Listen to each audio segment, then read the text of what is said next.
Hi, welcome back to my channel and welcome back to Flo's Kitchen. So today I'm going to cook my take on sweet and sour pork. Now, it's not going to be the traditional sweet and sour pork where you get the battered pork in a sweet and sour sauce.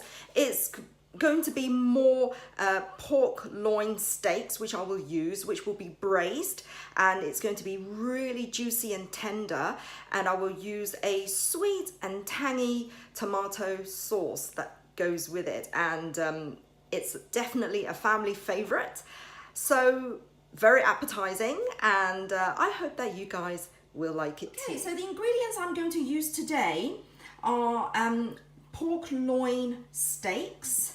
I've got 6 pieces here, which is about 600 grams. Now, I find that pork loin for this particular dish is the best because for braising purposes, I think it's the most tender. You can, of course, use pork chops if you prefer, but I think that pork chops is usually best if you are grilling or maybe, you know, deep frying, and you can sort of really render the fat, and it's tastier that way. But I think for braising, I find pork loin steaks a lot more tender. Now, the secret ingredient for this dish is apple. And I've got 4 small ones here. So if your apples are larger in size, then you can use 3. But I don't think it matters if you use more or less. I think the more the better, because the apple gives it that extra sweetness. And I actually use apples for the marinade because the acidity in the apples actually helps to tenderize the meat as well. And of course, onions and a couple of cloves of garlic, chopped tomatoes, lean Perrins Worcestershire sauce, that's for the actual sweet and sour sauce, a bit of Shaohsing rice wine, good old-fashioned ketchup, bit of Maggie sauce, garlic granules, salt. This is cornflour and sugar. I think that's about it. And obviously cooking oil. But if anything else comes up, then I will of course let you know later on when I actually start cooking. Okay, so the first step is I've put 3 slices of the pork loin in the plastic food wrap, like so. And then I'm going to use the back of a meat cleaver to just thump and whack on them. You can of course use a proper meat hammer. I used to have one. I can't for the life of me find it, so this will have to do. This is one that you know, my mum would use anyway, so and it works just as well, if not better. So just thump away. Kids, don't try this at home, all right?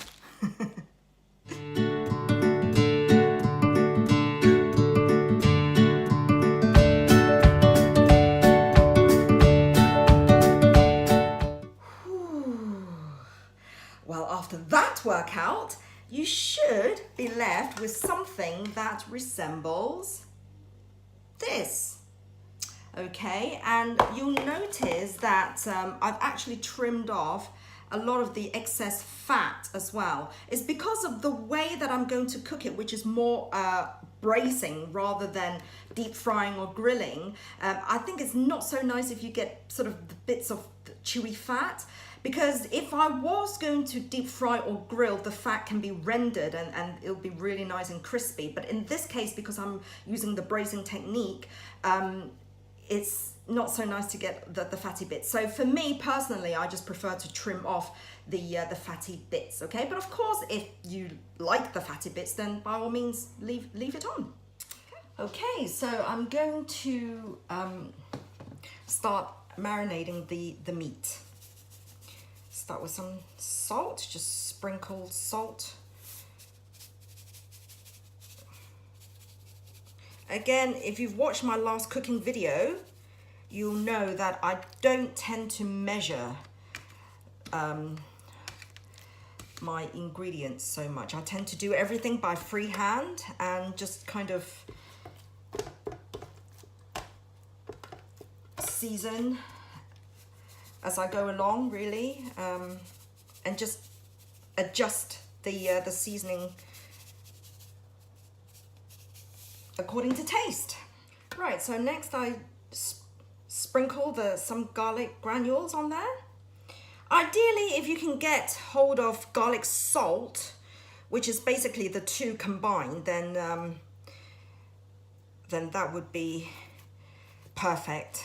Otherwise, just using normal salt or rock salt, whatever you prefer, if you want to be posh. Otherwise, just table salt and garlic granules is same combination. So just cover both sides.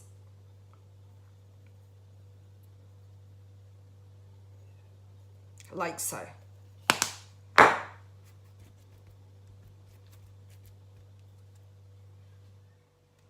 Next, I pour some Shaohsing rice wine and just a capful, and just sprinkle a little bit on each piece. And this really helps to take away that kind of porky taste. And then you can sort of turn it over and put some more if you like. As mentioned in my previous video, I used Shaohsing rice wine a lot. You can get it in most supermarkets. It doesn't have to be only Chinese grocery stores. I know Sainsbury's definitely stocks this exact brand as well, actually. And although it is actually quite high in alcohol content, it does the alcohol actually does evaporate during the cooking process. But of course, this is optional. If you don't like alcohol at all, then just miss it out. Okay, so it is definitely optional. Okay, now just a light sprinkle of sugar, just normal granulated sugar, just very light sprinkle, and just flip over and do the same. Okay.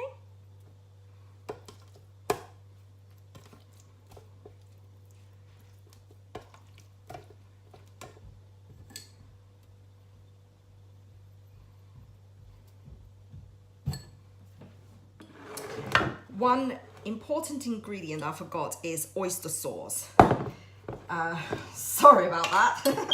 But anyway, just very light, again, sprinkle. Just pour it lightly and just rub it on like so.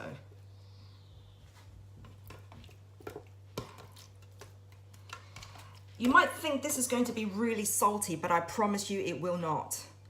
Because once you add the rest of it, like the apple and the tomato, the chopped tomatoes, everything just somehow balances out.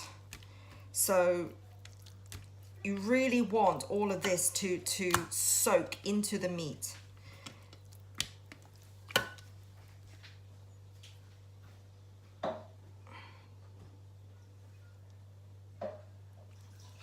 Like so.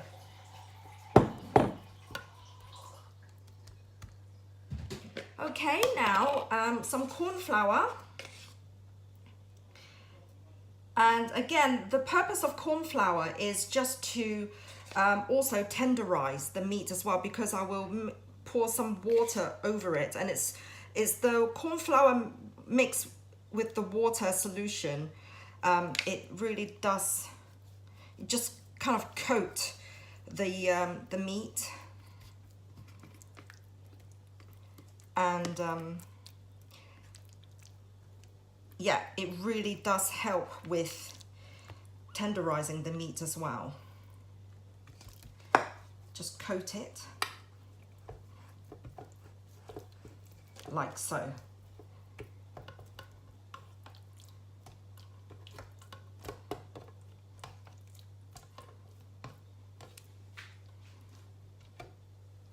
Now I will pour a little bit of water.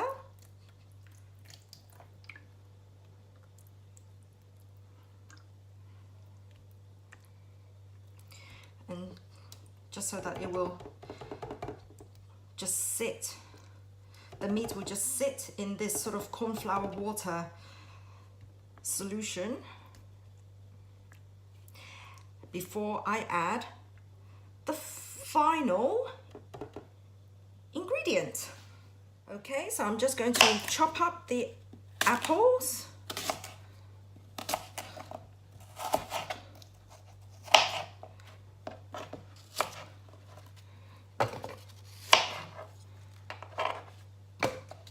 And put them in my NutriBlend. This NutriBullet is absolutely amazing for making smoothies. It's, oh, I can't tell you. I've had this for a long time now, for many years, and it still works really, really well.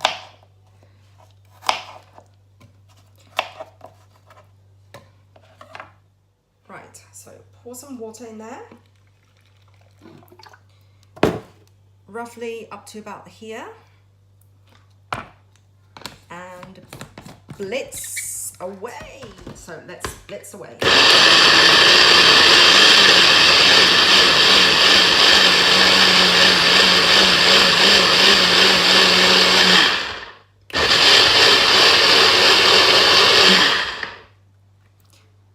You can of course use a food processor, but I've only got a very small food processor. I don't actually use the food processor very often, whereas I actually use this quite a lot.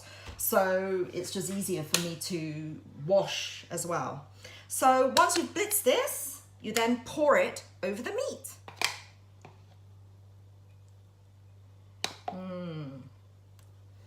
Smells really good. It's the sweetness and the freshness. So you just pour it, literally pour it over and just cover the meat completely.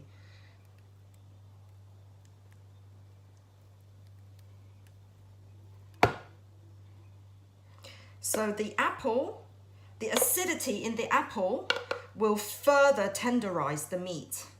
And of course give it the sweetness and tanginess as well.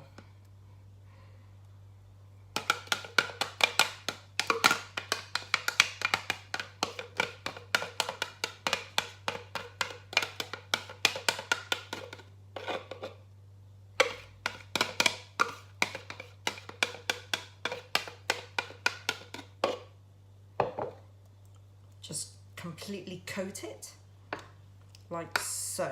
You can see the meat is completely covered and coated in the apple marinade, and so now I'm going to leave it just to sit and marinate in this for about, at least I would say, an hour to 2 hours. Obviously the longer the better, so the longer you can marinate it for, the more tasty and tender the meat will be. Right, so the pork has been marinating for about an hour and a half, so I think it's time to cook because we are all very hungry.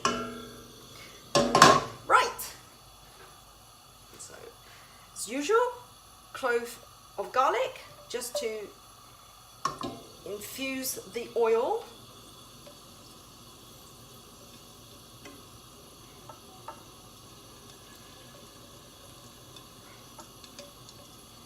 This is pretty much the basis of all Chinese cooking, is we always infuse the oil with garlic and sometimes ginger, depending on what dish you're cooking.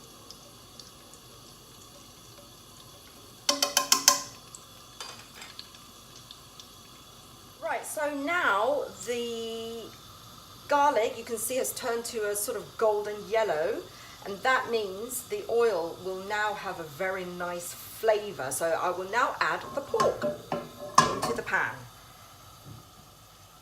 Right.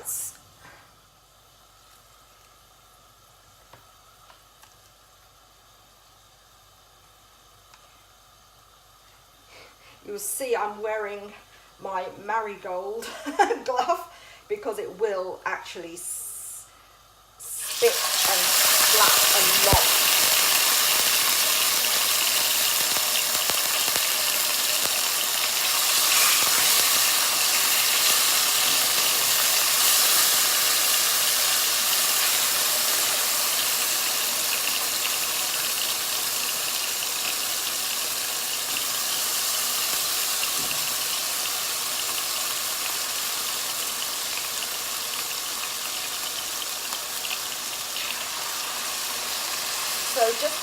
fry off these pork loins.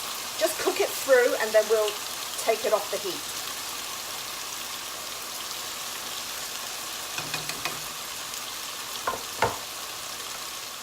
Okay, just turn it over.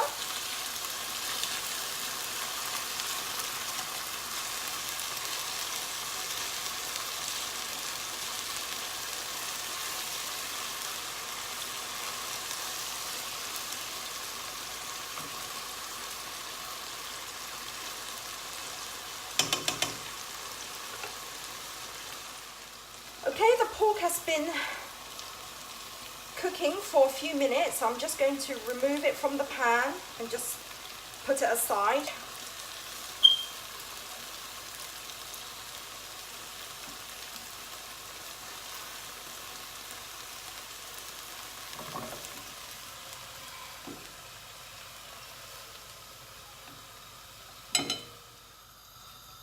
So using the same pan, I'm just going to now start cooking the actual sauce. So just heating some garlic and oil again till it's golden brown. And now add the onions.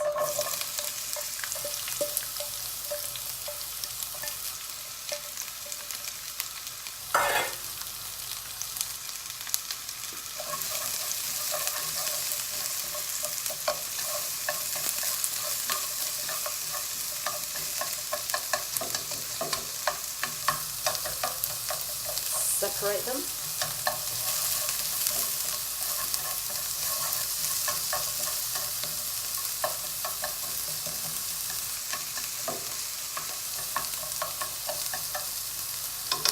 And just let the onions soften and caramelize a little bit.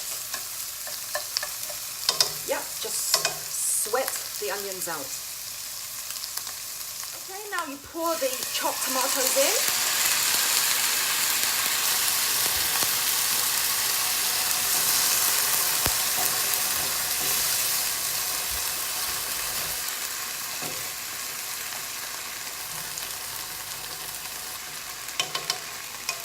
And I'll put some water in the can just to rinse out the last bits.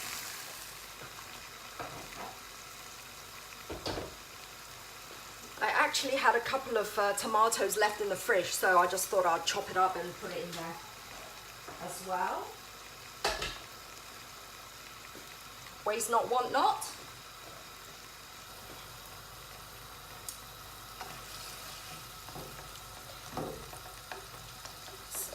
I've got a couple of vine tomatoes in there, so.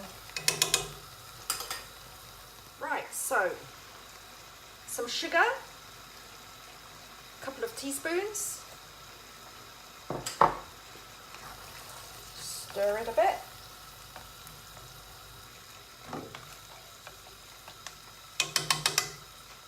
And now I will actually add the remaining apple marinade.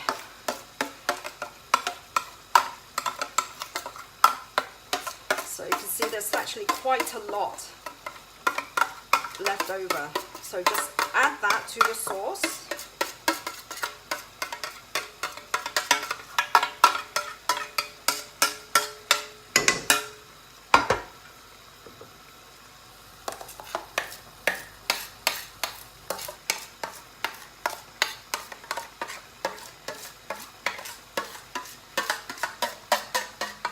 And at this stage, you know, really you can just pretty much season to taste.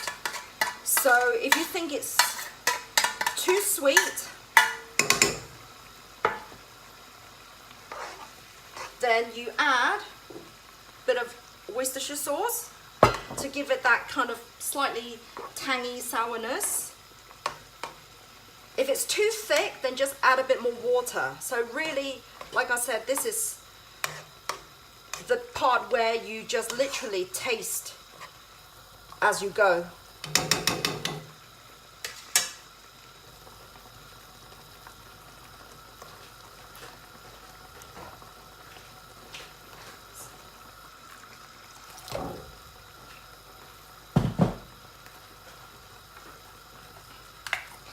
ketchup, good generous squeeze, and Perrins, good splash.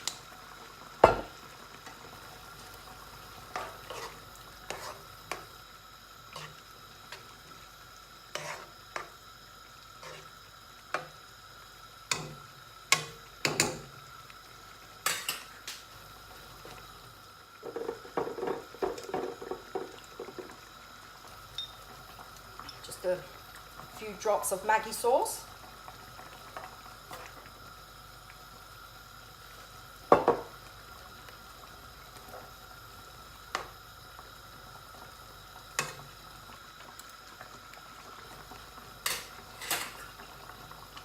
Right, so as you can see, I've actually cut the pork into bite-sized pieces. So now I'm going to put it back in.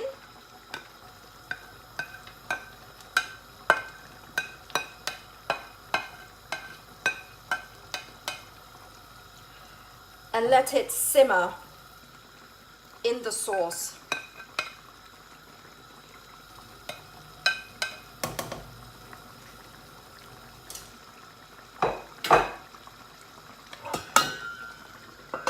Just cover it.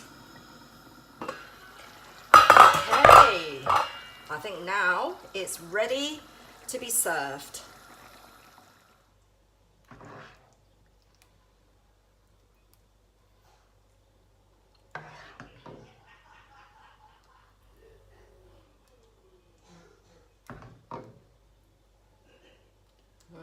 Smells so good.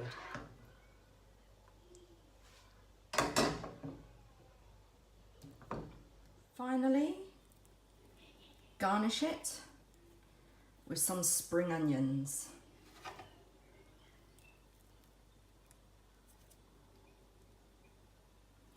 And there you have it, my sweet and sour pork.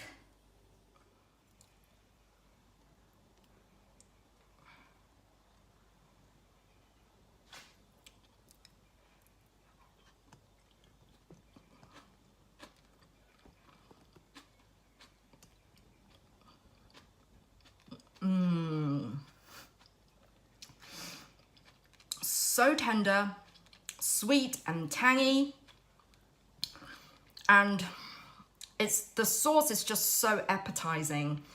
And what can I say? I think you really do need to try this recipe. I guarantee you will like it.